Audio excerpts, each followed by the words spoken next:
Good evening, everybody. To those of you joining us on the YouTube side of things, this is the old Caniac Sessions channel, as you now know. This is the very first stream on Warning Take Prospect Forecast, and today we are going to be talking about one of our personal favorite prospects, who we will no longer be talking about on this channel after this stream because he will be primarily on the main channel from here on forward. Joel Nystrom, of course, our main prospects guy. Matthew is here with us today. Matthew, how are you doing, sir? Doing well. Good evening, everyone. Alrighty.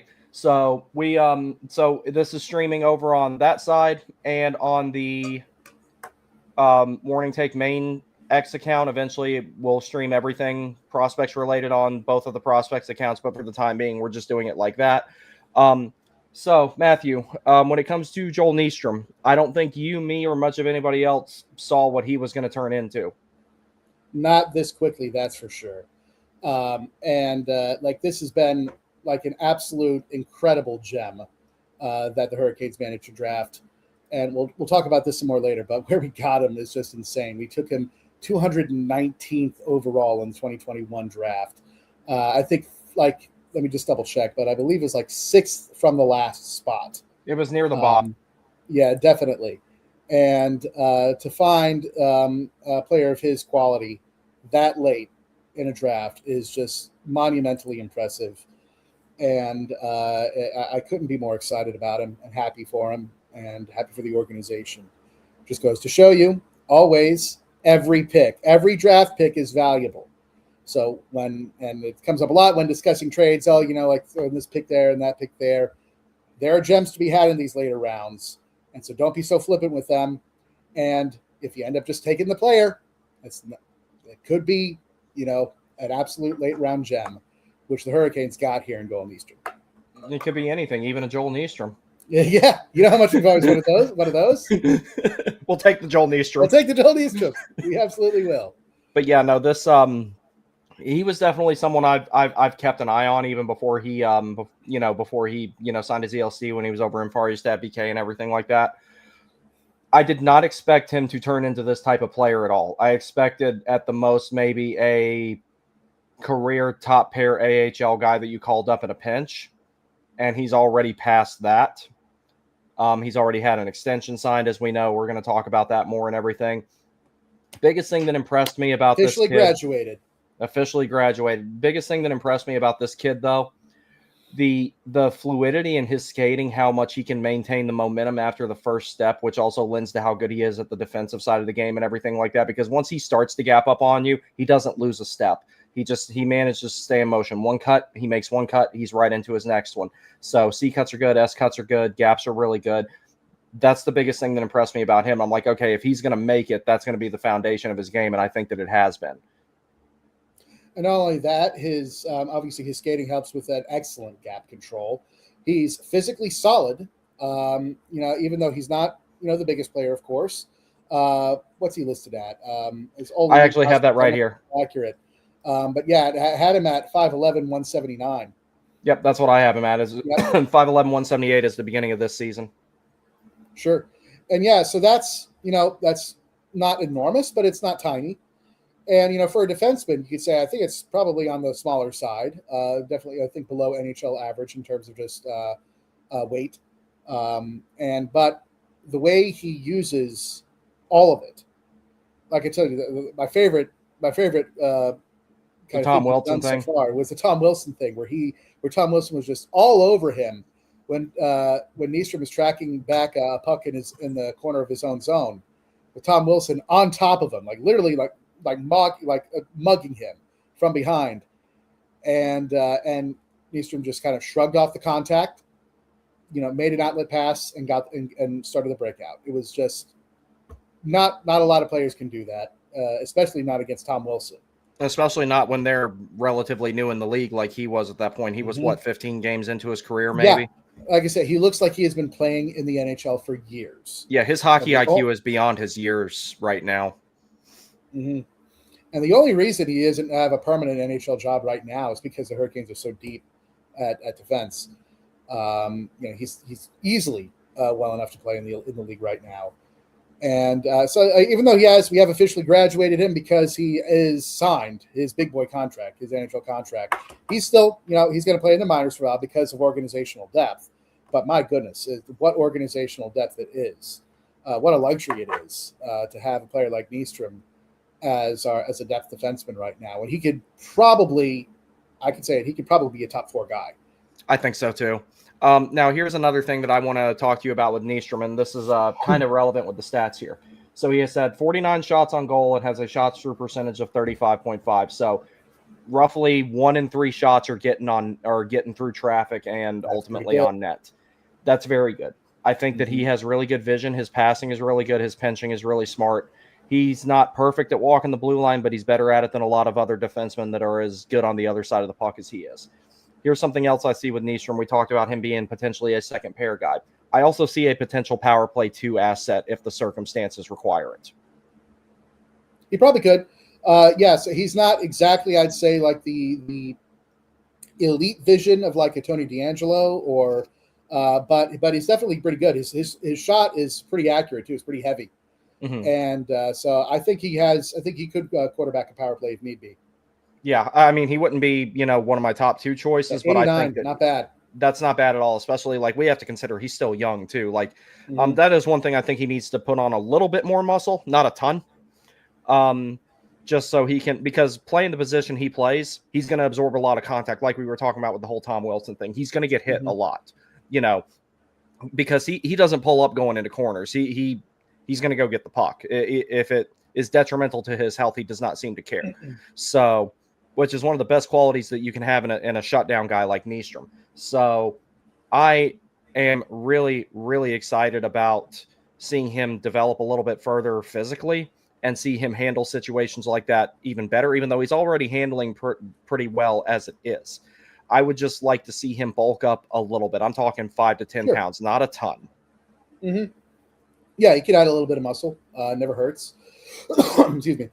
But yeah, like I like these mechanics, like the 21.3 is not maybe the most blistering speed, but he's just extremely solid in his positioning and his defensive awareness. His defensive awareness is outstanding. Yes. Much more than a certain other player that I'm going to mention that the Hurricanes also selected in this draft. There's a little preview there. But his defensive awareness, positioning, IQ are all fantastic. It's mentioned a lot on the TV broadcast. He uses the maximum length stick that he can, and he uses that to compensate for being, under 6 feet, which is still slightly undersized for a defenseman. Although 5'11" is, not that undersized. But he uses the maximum length stick he can, and he's really good at it. He's really good with his poke checks, with his getting in the passing lanes and shooting lanes. It's excellent. I love everything about Joel Nystrom.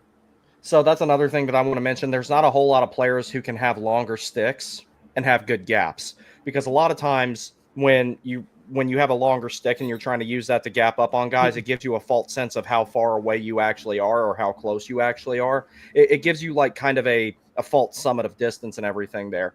So the fact that he's able to maintain those gaps and not be too far out and not be too close, not give those guys room, but still be able to angle them off the way that he needs to and step up on them at the exact right moment and everything, and still do that with a longer stick, because a lot of players that would throw them off.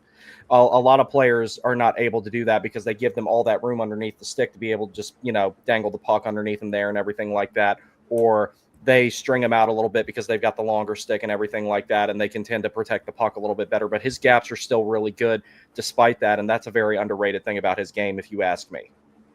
Absolutely. It's outstanding. And let's just talk about this. Let's get into his debut game, where he gets to Colorado, 45 minutes before game time? Something like that. Where he finally arrives at the arena. He beat the Ruutu record by about 45 minutes, because Ruutu not by a lot.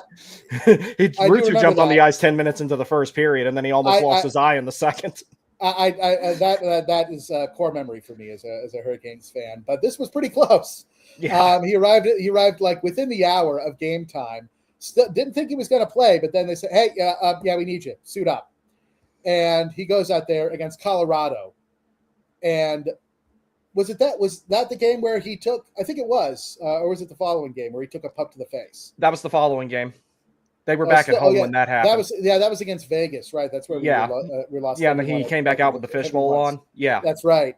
And he got stitches, basically it cut, it severed his cheek is what it looked like, and it got back stitched up, and he still comes back and plays because. I think we were down to 3 defensemen at one point in that game. Yeah, because Nikishin left the ice at one point during that game too. Nikishin was out, Miller was out, a Ghost was out. It was just ridiculous. And so I think that was the game where they had to put Jankowski back on the blue line for a little bit. Yeah, they did. But thankfully he returned. He returned despite having his cheek sliced open from blocking a shot with his face. What a player! I mean, what a way to debut! I mean, your first 2 games is just incredible.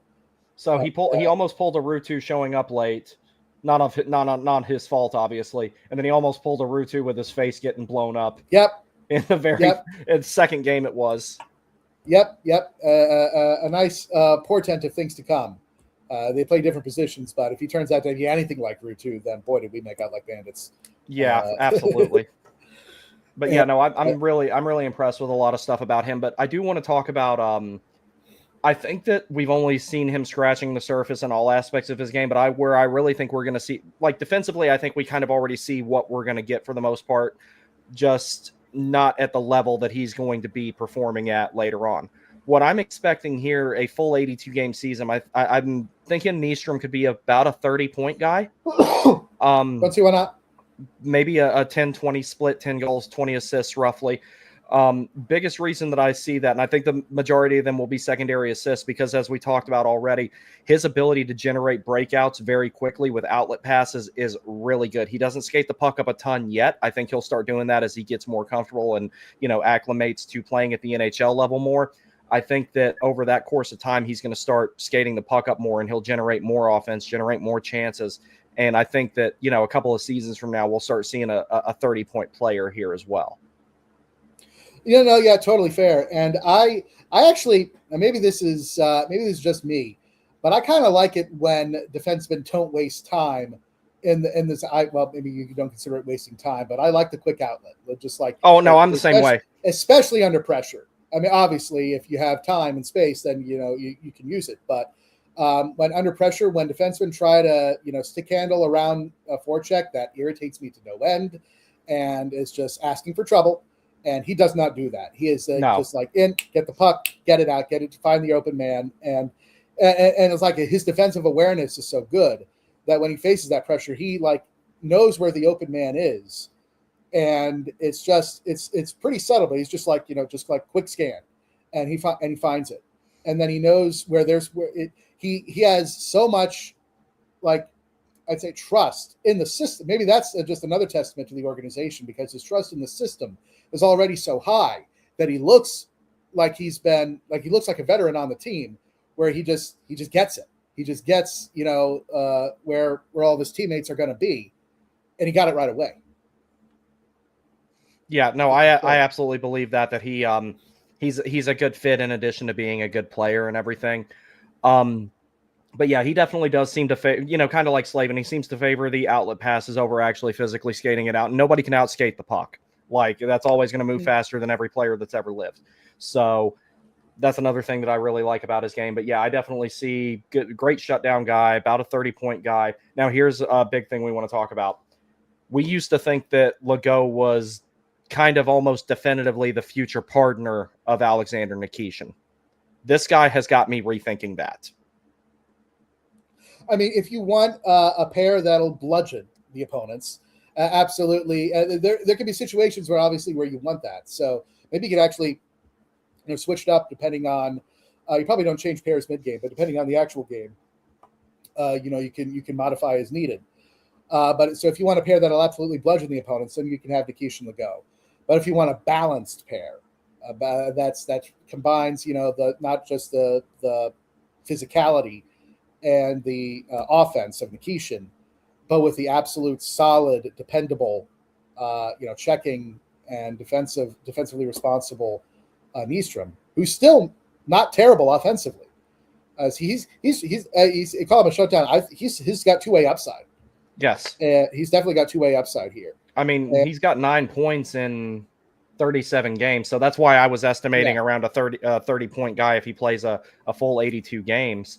And all of his points came 5-on-5, every single one of them. He didn't have any power play time. On the penalty kill, he played 41-22. And these numbers, they may look a little bit on the surface, but keep in mind, he's a rookie. So for a rookie, these are solid numbers on a penalty kill that is very demanding, because the man-on-man penalty kill is incredibly demanding. It requires a ton of skating, especially if you're skating against a team that's really good at cycling the puck around the perimeter and then generating that chance when they're ready, kind of dictating the terms of the flow of play there. 7.23 goals against per 60, expected goals against per 60 was 7.23, excuse me, on that. Goals against per 60, 11.6. High danger chance against per 60, 26.11. So that's a pretty solid ratio right there of goals against versus high danger chances. And on ice save percentage was 75% for him. All even those then, are you can penalty see kill stats. He was still getting unlucky. Yeah, with expected goals against being quite a bit lower than the actual goals against. So a lot of it, like what was it? I forget the game where the referee picked him, and that caused a power play goal against. He was on the ice when that happened. Yeah, on the ice, and the referee throws a pick, which kept him from getting into position. And he just leered at the referee after that goal was scored. Well deserved, because the referee just got in the way and was the reason why that went in the net. So that's, I think you basically could take one off right there. If the referee was doing his job, not just from officiating the game, but just being in the freaking way. But that, I have no qualms about putting Nystrom over the boards when killing a penalty. In fact, I prefer it. After Slavin and I guess Slavin and Miller or who else were putting out there for the first pair penalty kill. The second penalty kill, Nystrom every time. I have no problem with it at all. Yeah, I don't either. I really liked what I saw of him on the penalty kill, because again, that really fluid skating where he steps into whatever direction he wants to go. Crossovers are really good. C cut's really good. S cut's really good. All that type of stuff. Skating mechanics are excellent. Once he takes that first step, it's very fluid motion from there. So he can keep up with just about anybody. And you don't always have to outskate the other guy. You just got to angle him off in a situation like that, and have your stick in the lane and everything like that. And he's really good at all those things in my opinion. Stick in the lane. He is again, incredibly beyond his years at getting his stick in the passing lanes. It warms my heart. So that's actually something I want to look at here.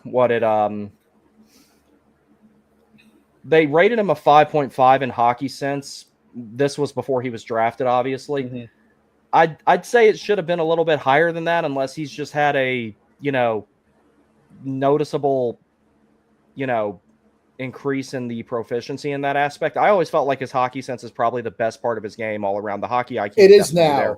It is now, especially on the defensive awareness side of things. So I think, he's improved that by at least a point since he was drafted. I think playing, SHL definitely helped there. He was already playing pro. Like he turned pro a long time ago. So like it's obviously his rookie year as a late round pick, but he was already playing pro hockey in Europe. And then he's on an excellent contract as well with a $1.2 million cap hit for the next 4 years, and that's going to pay dividends for him, because when the time for his next deal comes, and I don't foresee any reason why he wouldn't be a Hurricane then, barring being traded for a bigger piece, but I'm starting to think that that's not going to happen personally. But the cool thing about it is, for him, he'll be able to get a really big payday, and he'll only be 27 when it happens. And 26, signing in advance of his UFA, his pending UFA year. So I think that that's another thing that bodes really well for him. Now, here's the biggest thing that I want to ask you about. I think that this guy has a little bit higher of a ceiling than Walker or Chatfield. And I think that when the time comes for Chatfield to be re-signed, if for whatever reason the Hurricanes decide not to, they should be totally comfortable going forward with Nystrom taking that role. You read my mind. I was actually going to float the idea that, hey, we can let Chatfield's contract run its course. I think Nystrom can easily take over that spot. And, there's whether it's that'll actually happen in terms of organizational loyalty. Chatty's been great for us. He's a great guy, great player. I love his skating. His ability to get back into play has always impressed me. That's been his best attribute because his hockey sense is not as good as Nystrom's even right now. What he can do a little bit better than Nystrom is recover. Yes. And so if that, and part of me is always going to like that. So that I'd say that's what maybe Nystrom doesn't need to recover as much. So I guess maybe it's just he doesn't have to. He usually just makes the right play from the get go and the right read from the get go. But I will say that watching Chatty for the last few years, being able to recover when something doesn't, when a bounce doesn't go his way, or he just tries to do a dump in and just burps it off the opponent's shin and it goes the other way. That happened a few games ago. Yeah, it did. Yeah, he got back really quick though because he realized immediately what happened, and he was like, "Okay, I got to get back here." And that's happened to him before and everything. And there's nothing you can do about stuff like that. It's going to happen. So it is. Well, and something tells me that Nystrom would have made a different play. I think so too. So I mean, I get it. I get why it happened. I get it kind of sucks, but that specifics aside, Chatfield is really, really good in recovery, whereas Nystrom, I haven't seen that yet from him. He hasn't needed it as much because he usually just makes the right read. Yeah, I agree with all that. No, I'm really excited about this guy's future. I definitely think he's ultimately top 4 ceiling, 30 points. And I do see what you're saying with the two-way aspect of the game as opposed to being more of a shutdown guy. I think that he's a shutdown guy right now, and the two-way part of his game is going to come with time. Yep. Because there's some players, they show up and they have a ton of offense off the get-go, and they have to develop the defensive side of their game. Nystrom, I feel like it's the opposite. The defensive side of the game, that foundation is already there. The awareness that he needs to have defensively, the stick, the skating, all that is there. What I think is going to change I'm sorry.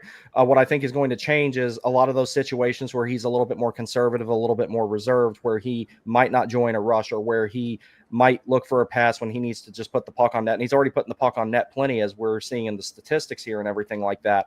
I think that he's going to get more comfortable and more acclimated, and he's going to find situations where he would normally make the safer play, and he's going to start making the more high-risk, high-reward type of play, especially when he has possession. Right. Well, you could already see the tools there of a two-way defenseman. You can see that. You can see the shot. You can see the passing. And like you said, being a two-way defenseman is often, defense starts at the offensive blue line. A lot of that. That's where you start defending. That's where especially in transition. And so he's already, I think, really, really good as a transition defender.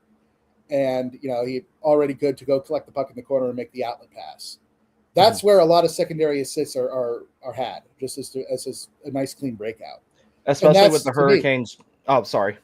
Oh yeah. Well, that's already that's what I see is you can rack up a decent point total by just being super efficient in your own end and being good in transition, backwards. Back skating. He's got that foundation there. He already sees the ice extremely well. Yeah, he's got it there to at least, like you said, get 30 to 40 points a season.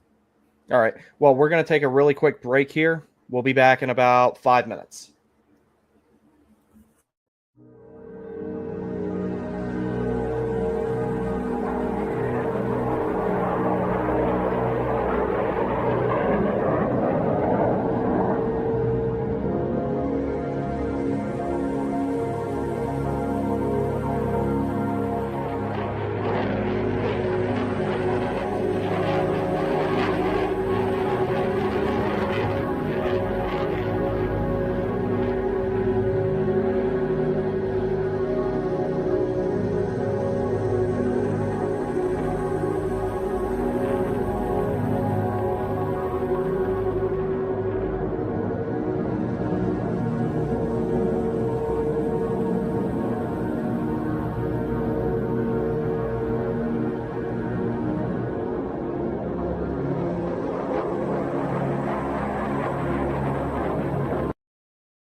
All right, here we go. I'm back. Sorry about that. No problem. All right. But I do think that, like we were talking about with him generating a bunch of secondary assists, now that the Hurricanes are starting to, generate their chances off the rush a little bit more often, I think that that's a number that's going to go up quite a bit. Yeah, and another thing that I think he's improved here definitely not is a shot. His shot is hard. His shot is accurate. He gets it in a really good amount of time. Like really in below average in shooting, I think is a disservice. Maybe I guess you could say it was at the time, but it's definitely at least an NHL average defenseman shot now, if not slightly over it. No, I agree with that. So we got a few comments here. We'll see what we got. Skylark says Nystrom is better than Chatfield, or Chatfield's better than Nystrom. Yeah, that's a less than. Yeah. Ooh. You think so? All right, fair enough. We might have to assault him in the group chat. Well, like I said, Chatfield is better on recovery, and but the thing is, he's often recovering because he makes some mistakes. He makes some misreads or some bad passes, or passes that are telegraphed and get blocked or come back the other way. So Chatfield cleans up a lot. He makes up for a lot of his own mistakes. He backtracks well.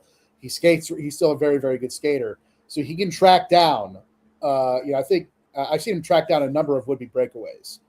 So I really like that. But it's also some of those breakaways are caused because, well, he made a mistake. Mm-hmm. And like Nystrom's philosophy is just like, no be there. It's just like, how about I don't make a mistake? And just don't put yourself in that position in the first place. Right. And that keeps us more on the gas pedal. That keeps our foot down more. So, again, I'd like to see, because it's inevitable and he will have to recover at some point. And at the moment, Chatfield is better at it. So I'll give you that. But I think just more often than not, Nystrom just makes better plays. Mm-hmm. And we also have one from our friend Katie Bartlett here, who says, despite the dual rookie growing pains, I especially like Nystrom on a pairing with Nikishin. I did too. And we talked about that. It's really exciting. And like I said, yeah, there are nice things about Nystrom-Legault pair, but there's also nice things about this one. And in my philosophy, really, in defense pairings, is the only kind of defense pairing I don't like is offense. Yeah, I can't stand that. That's the only kind of defense pairing when I'm like, that is asking for trouble. That's one of the reasons I'm not too worried about Canada in the Olympics, because they have two pairs that are like that. You cannot pair like Burns and Carlson together. You can't do that. You cannot have. San Jose found that out the hard way. They found that out the hard. You cannot do. I love TDA. You cannot pair him with I don't know, another TDA. Gostisbehere. Yeah, you cannot pair him with. We tried that with Orlov. Like TDA Orlov, that was terrible. You cannot do that. You cannot do two Rovers. That does not work. Just about anything else will. You can do shutdown. You can do two-way. You can do shutdown two-way. You can do offense two-way. Mm-hmm. But you cannot do offense. Yeah, you can't have a forward. Yeah, that's my only thing. And I'd say Nikishin is a two-way. He's definitely he's just extremely he's a do-it-all guy. Like I said, he's a Weber, he's a Hedman, he's a Pronger. So he can do it all. Maybe he likes to take a little bit more risk offensively, but he is still stout across the blue line, and as all get out. So yeah, I have no problem calling Nikishin a two-way defenseman. So it really is like it's a two-way pair. Now Legault is, at the moment at least, is really all shut down. I think that's what he's going to be, though. I don't see him turning into a two-way guy, and I like Legault a lot. I might like him more than Nystrom. I did like him more than Nystrom definitively a few months ago. I don't feel that way anymore. He's got a good hard shot, but it doesn't get through as often. It's not as accurate, and he's not as good a passer. He's more physical. He's definitely more physical, and bigger. He's stronger. He's a bigger, stronger guy. But yeah, I think Nystrom has tools for a little bit more success, I think, than Legault, at least at this point. Mm-hmm. Ethan Reed, what's up, bud? Wasn't Nystrom the one who scored that filthy shootout? Yes, he did. At the Prospect Showcase, yeah. He did, and we went with Miller Ed Jankowski. Yeah, that was one of the biggest reasons that was a head scratcher, because I remember like our friend Rachel Barkley, better known as Queen of the Puck. I found that video because I was finding some Nystrom clips that she said I could borrow for a project that I have upcoming about him, and I found that, and I had actually forgotten about it, and I remember reposting it and saying, "Hey, I'm just going to leave this here." That was so dirty. That was absolutely filthy. Should have let him try it. I mean, Slavin would have been a better choice because he's got that move to the backhand that everyone kind of knows about, but it's still a good move. Yeah, like it's coming, but still sometimes you can't do anything about it. Yeah. It was like Eric Stahl's favorite place to shoot was low blocker side. You knew he was going to do it. You still couldn't always stop it. Yeah, he did have an amazing shootout goal. Ethan Reed says, hot take, Nystrom is on the fast track to a roster spot, but not over Chatfield. Chatty is on a cheap AAV who is loyal to the org. However, Nystrom could allow you to use Walker in an offseason move for a big piece. I like Walker, but Nystrom could develop into more, in my opinion. I think Nystrom's going to be better than both of them. The only problem is it's like Chatfield will have 1 year left on his deal when this season is over. So you kind of have a path up there for Nystrom as it is. Walker has 3 more. Walker has 3 more, and he has a no trade clause, I think, through next year, and then it's a modified one for the last 2. Yeah, I mean, and I've liked Walker. I don't have any issue with him. He makes better reads than Chatfield does, I think, and he's decently physical. Is about the same height. I think he's 5'11" as well. About the same size as Nystrom. He gets under people's skin too. Walker does. He does. Yeah. He's got a little bite to his game, more bite than Nystrom does. So that's another thing I might want to see Nystrom have. Is a little bit more, be more of an agitator, I guess, a little bit. So correction on something here regarding Sean Walker. He has a 15-team no-trade list through 26-27, and then he has no trade protection at all in, from 27 to his UFA date in 29. Okay. So after next season, he has no more trade protection. Yeah. So that's fair. The question is the only question that is the organization going to hold on to him that long? And what are they going to do with Chatfield? I mean, there's a world where he could, replace either of them. Mm-hmm. He's replacing one of them, I think. It's a question of which one. You're right. Yeah, and if I had to choose one to replace them, I probably would have Nystrom over Walker. Mm-hmm. And I did not think I'd have ever thought of that at the beginning of the year. And I will say this: I did think that Nystrom was always going to be an NHL player. But I definitely didn't think he was going to be this soon, and I definitely didn't think he was going to be this good. Mm-hmm. So, yeah. And the other thing, his skill set lines up a little bit more with Walker's than Chatfield as far as Nystrom goes. He's got a lot more similarities to his game there. I think it's more so than anything, if you're talking about which one, who he replaces, it's more about timing than it is what they bring to the lineup. The timing works better with Chatfield, but I think if it was pure lineup, a roster decision, it would be better for him to have him over Walker. I agree. And, it's like I'm hoping while he's down in Chicago that he'll get some more reps on the power play there so that he can start learning that, because he's got the stuff in his toolkit to be a power play asset. And, Brendamore's not shy about going back to the early 2000s and using 2 defensemen on the power play. So that's another thing to be noted there. Every time I see that, every time, Walker's playing the half wall, it's just, what are you doing? Yeah, I feel the can't same complain. way about it. Our power play has gotten a lot better. It is. It's in the top half of the league now. But my goodness, if I see Walker on the power play with like Miller or something like that, grinds my gears.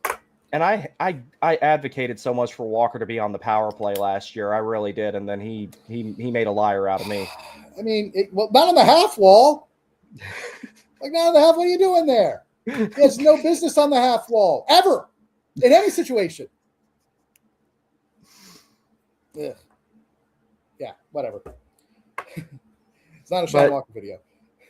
Yeah, but my friend, that is all I really have in regards to Joel Nystrom. You said you wanted to talk about certain other players from this draft class in regards to him. Right.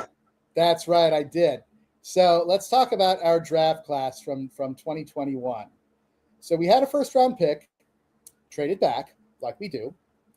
And so our first selection that we made in the 2021 NHL entry draft was at number 40. Do you remember who we selected? It wasn't Morrow, was it? Yes, it was. Yeah, it was. It was Scott You're right. Morrow. that we selected 40th overall. And by the way, in 44 NHL games, Scott Morrow has 1 goal and 11 assists.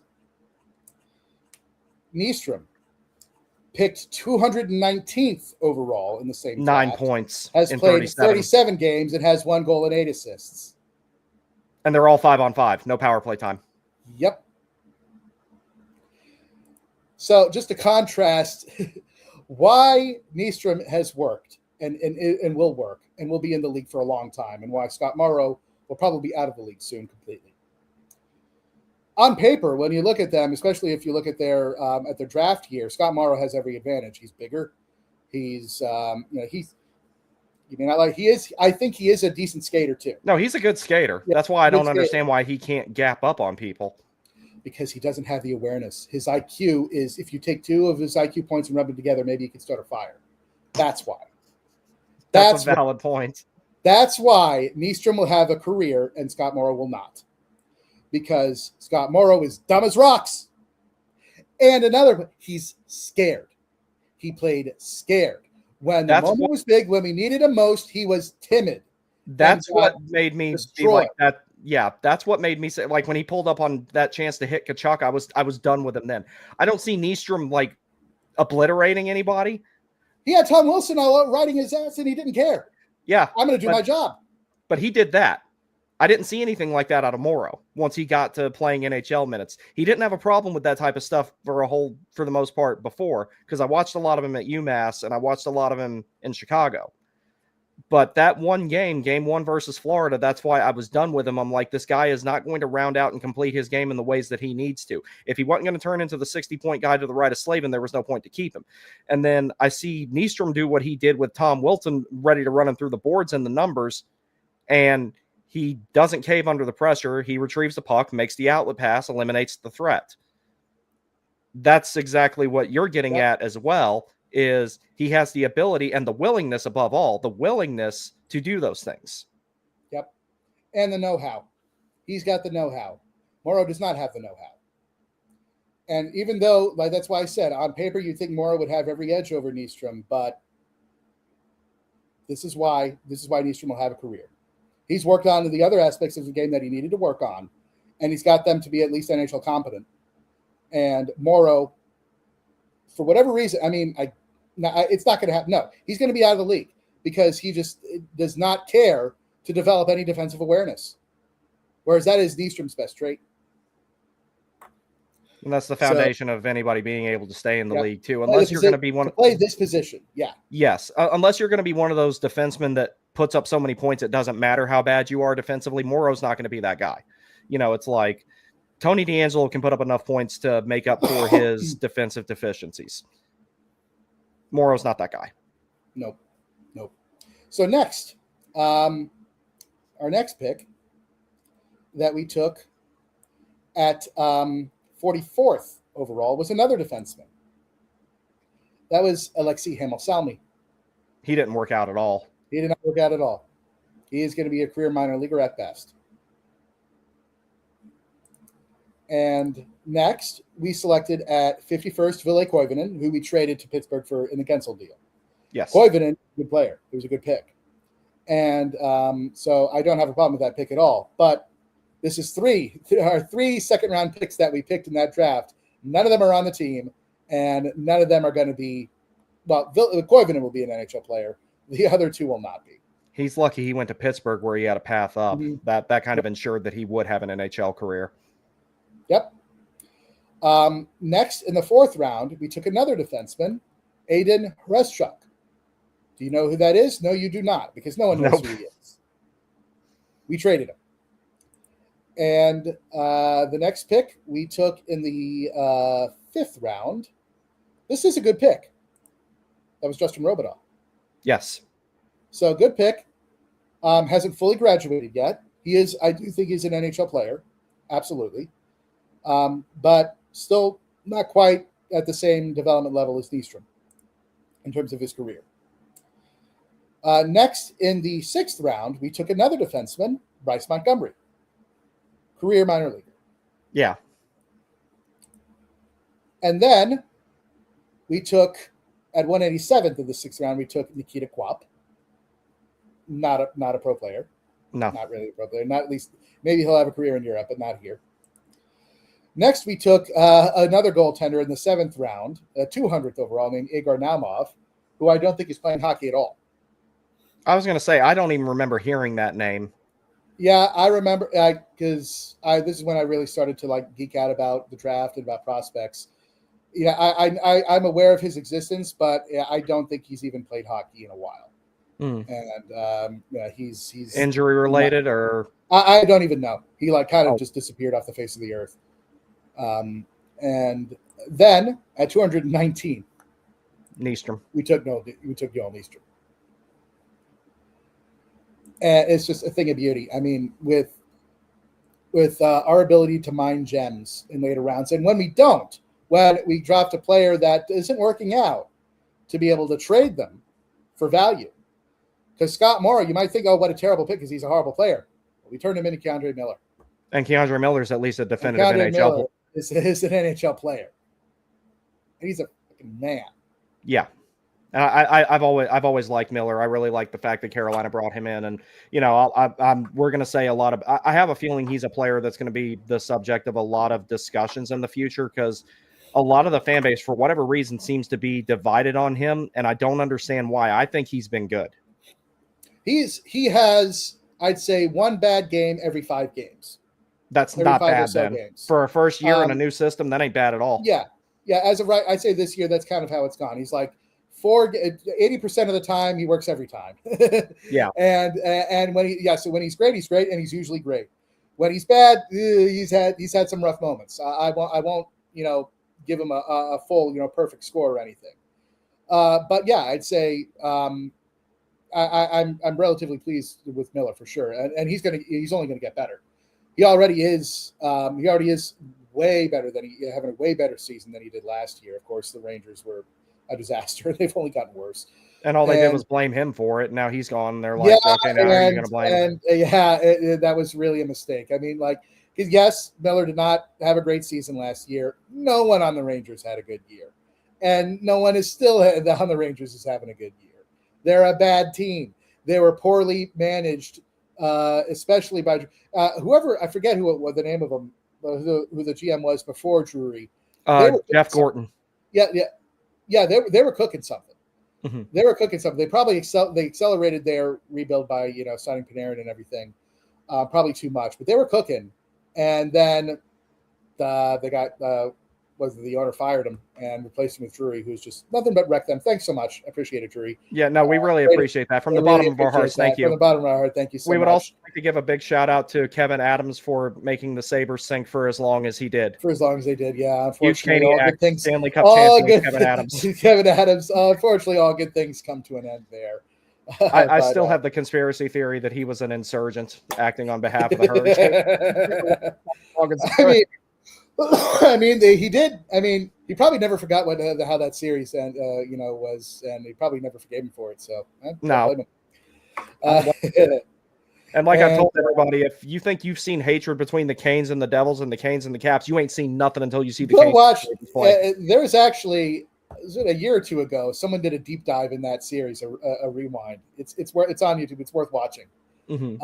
On that series. What a series that was. But I digress.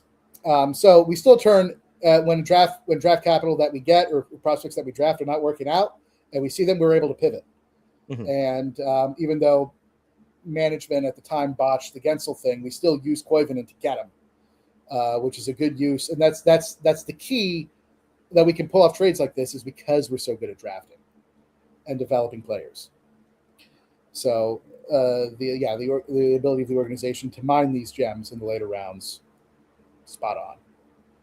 Absolutely. So that's what I wanted to finish up with there. Just a trip down memory lane of our 2021 draft class. And I did miss someone. Mm-hmm. In the 4th round. This has also worked out pretty well. In the 4th round, the Hurricanes selected at 109th overall Jackson Blake.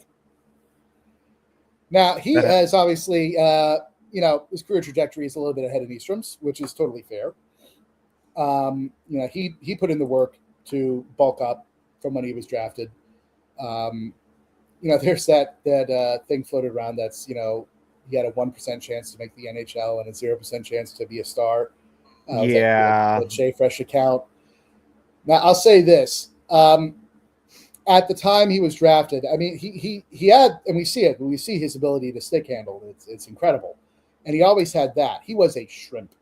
He was an absolute minuscule 150 soaking wet when we drafted him. He has done a lot of work in the weight room to improve there, which is a testament to him, and especially to North Dakota and to their development staff there. So that's another thing, is that even when someone's a shrimp, when you draft them, if you have a good development program, if you work with the prospect and line out, here's where we're going to take you, here's your trajectory, here's what you need to do. And Jackson Blake did it, and Nystrom's doing it. So that's something I really, really like that this organization does. And I don't know if we have enough time, but actually it just came out today about how something that New York does, which is why they're so epically bad at this. If you want to just a contrast of organizations, for whatever reason, New York does not, and this happened here with what they did to get Liam Greentree. There's a journalist for the Hockey News website did a kind of a fluff piece on him to give some encouragement and to soothe the wounds a little bit of Rangers fans. But then he tried to interview him, and the New York organization blocked him. They wouldn't let him talk to him. What? And by the way, it was the same thing with Lafreniere. They wouldn't I do let remember anyone the in media talk Lafreniere to him. thing. Yeah, and this is how New York operates. They don't let basically anybody talk to their prospects. They're the only one in the NHL that operates this way. Everyone else is like, yeah, sure. Go ahead and talk to them. Now, is that like a direct correlation to their poor development track record? It's not exactly a 1-to-1 ratio, but they can't do it for whatever reason. Their organization cannot draft or develop talent. And I think it's probably it's not a cause, but it is a symptom of something really wrong. And, hey, keep it that way. Yeah, no, I'm totally fine with it staying the way it is.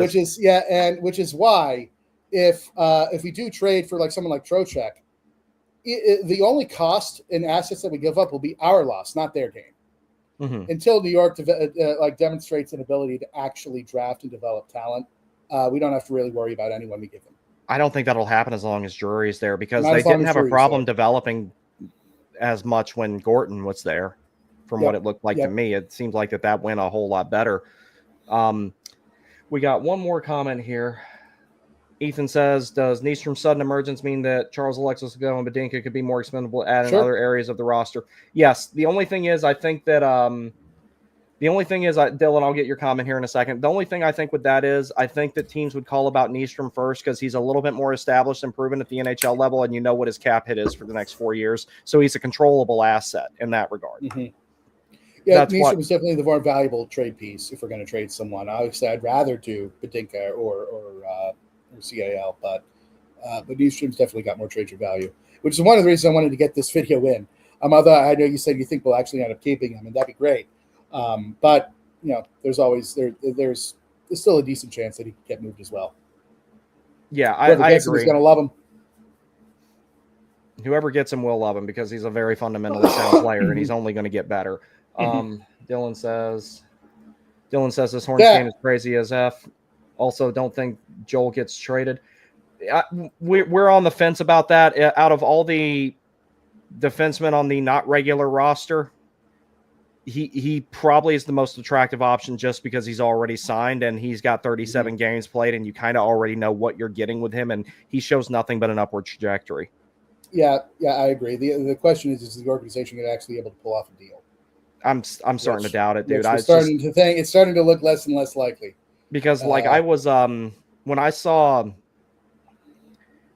my whole thing about it is, if it didn't happen before the Olympic freeze, it wasn't going to happen. So I'm now of the mindset nothing's going to happen. Well, I don't know. I think a lot of that was hype. I think a lot of that was kind of bullshit to begin with. Oh yeah, of course it was. Oh, this is the second deadline. It's like, no, it's not. No, it's not. Like, why? any organization, especially any organization that's really selling. The only exception was Panarin because it like leaked because New York is incompetent right now. It leaked out that they got to get this done before. That was another thing that got them a terrible return. Is that it said that they had to get this done before the Olympic break. Like if they were any kind of smart, they'd be like, no, we don't. No, we don't. And they could have held out for a better offer. And and that's if for any negotiation. And I'll say this: whether a deal gets done or not, I know some people in our group chat would be really, really upset if we don't. But in order to actually have any competence as a negotiator in trying to pull off a trade, you have to be willing to walk away. You have to be willing to say, all right, sorry, that's a step too far for me, and I'm not going to do it. Have a nice day. If you are never willing to do that, then you're always going to get taken advantage of and lose value. Yes. Ethan says Trocheck for Robotov, Fuss, Suzuki, and a 27 or 28 first, and they should feel lucky. I think that's a bit much. I mean, something close to that. That's the framework of a deal, but I think that's a bit of an overpay. It is. That would only really happen if we can't get our preferred targets. I think, and which I don't think Trocheck is actually our preferred target. I do think it's Thomas, although actually I don't know if you saw this. I just saw a little bit. It was just a rumor thing, but that Minnesota. Oh, the Wallstedt thing. Yeah, Minnesota's dangling Wallstedt to try to pry out Thomas, and that. Carolina can't beat that offer without. Carolina couldn't do that unless they offered up Nikishin, and I don't want to do that. Yeah, no. If which I got to give credit, I mean, frankly, I don't think Minnesota should be trying to trade Wallstedt. They really want to ride with Gustafsson. I think Wallstedt's better. Yeah, I do too. But so I really don't understand that from Minnesota's standpoint. But boy, if they want to offer Wallstedt to get Thomas, I don't think we can match it. No, at that point, just let him go. And then on top of that, he stays in the West. So that's one other good thing. But with that proposed deal there, that would only happen if we can't get our preferred target and if Trocheck is the best option remaining and we have to get in a bidding war. Which I don't really want to do. No, if we're at the point of going to secondary options, that's when bidding wars need to start being avoided. I've warmed up a little bit to the idea of Elias Pettersson, but like I said, the player never worried me. The contract did. But when people were talking about, oh, let's bring Artemi Panarin to Carolina, I'm like, Pettersson started looking a whole lot better at that point to me. Not only that, but I mean, like, suppose, he's also got a full no move. So I'm not sure that, it's up to him really. I mean, he knows we've been interested in him. Maybe that'll influence him. But if he doesn't want to come to Carolina, he definitely doesn't have to. Whereas Trocheck, I mean, we might. He's got a 10-team no trade list. Mm-hmm. I don't think we're on it, but I mean, people like Coyle, O'Reilly, Jenner, other options there that we could explore. I think before circling back to Trocheck. Mm-hmm. And so I would just assume do that first. I agree. And then let me go ahead and take this off the screen here because we've completed the main subject matter. Ethan also said, would you rather have Bobby McMahon or Warren Foegele? Foegele. McMahon. And the reason I say it is because Foegele, probably 3 years ago, I would have preferred Foegele. Mm-hmm. But Foegele, I think, is he's slowing down. Mm-hmm. And so McMahon, though, has still got that speed, man. He can fly. Yeah. He can absolutely fly. Foegele, it's just like, it's just, I think the reason I think the reason I'd go with Foegele is you already know what he can do. Yeah, I mean, fair. Carolina. That I feel like it's a little bit safer going the Foegele route. I wouldn't necessarily hate having Foegele back. I wouldn't either. Between the two, if you're asking me that question, I prefer McMahon. Yeah, see, I would be okay with Foegele just out of the simple fact that like you already like he would come back in and fit seamlessly because he already played in Carolina before. Someone else I really like, who's another option similar to McMahon, who hasn't gotten a lot of chatter though, is Ilya Mikheyev from Chicago. Ooh, that's not a bad idea either. Yeah, he's a guy I really, really like. And Chicago's got the incentive to sell too. They've got the biggest to sell. He's fast. Yep. That's not a bad idea at all. I hadn't even thought about Mikheyev. Mm-hmm. Ethan says, in my opinion, Thomas is fairy dust. If a team saddles up to the table to return, St. Louis wouldn't make the trade look bad until the team in question wins a cup. Absolutely. That's totally true. I agree with that. Yeah, and not only, well, the thing about that, though, is if we can land him, even if it costs, which it would cost a lot. Like we talked about it before, like we were talking Nadeau, Blake, KK and a first. I think that's our best offer we can make for Thomas. And all Minnesota has to do is be like Wallstedt. Yeah. And that beats that. Frankly, that beats all four of those assets. Like Wallstedt alone is almost Carolina would have to include. Yeah, they'd have to include Nikishin, which we will not do. I mean, Wallstedt is if Wallstedt would accelerate St. Louis massively. Yeah, that would definitely, because their goaltending right now is absolute crap. So yeah, Bennington had one year where he went off. They won the cup, and he's never been the same since. Yeah, which, hey, that happens. Sometimes the goalie gets hot and then falls apart, and I don't think that'll happen with Bussy, but it's definitely not going to happen with Wallstedt. No. All right, one last one here. Is Shane Wright on the radar? If he truly wants more ice time, Carolina has the option. Shane Wright is a lower option for me right now. If it were the offseason, Shane Wright would be much closer to the top. Reason being is because Shane Wright's going to be a little bit of a project.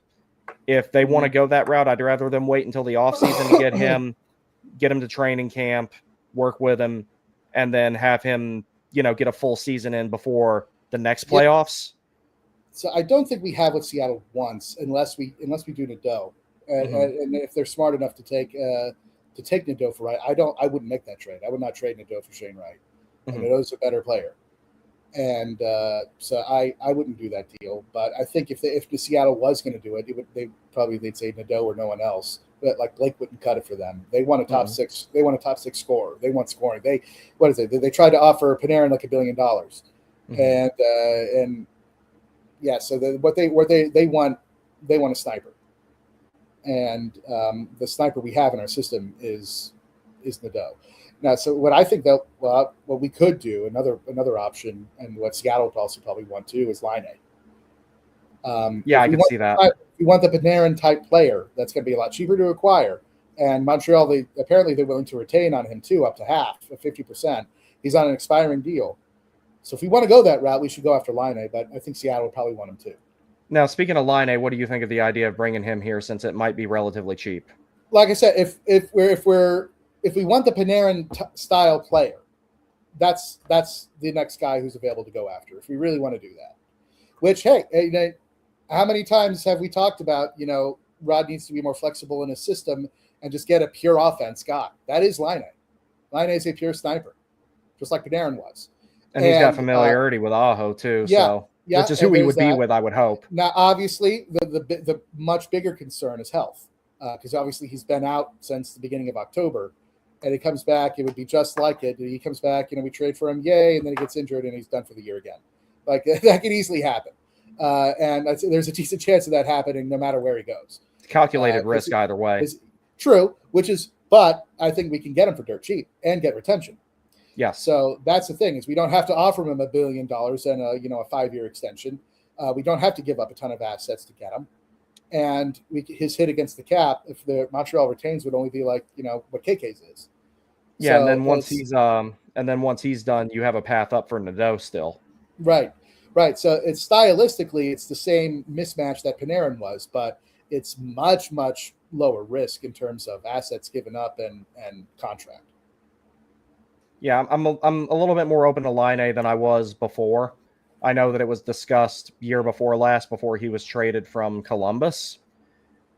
But Rod does need to have a little bit more flexibility in the system. Like me personally, on the surface, like you said, it's a lot less assets to acquire Line A, and the salary retention would probably be a factor.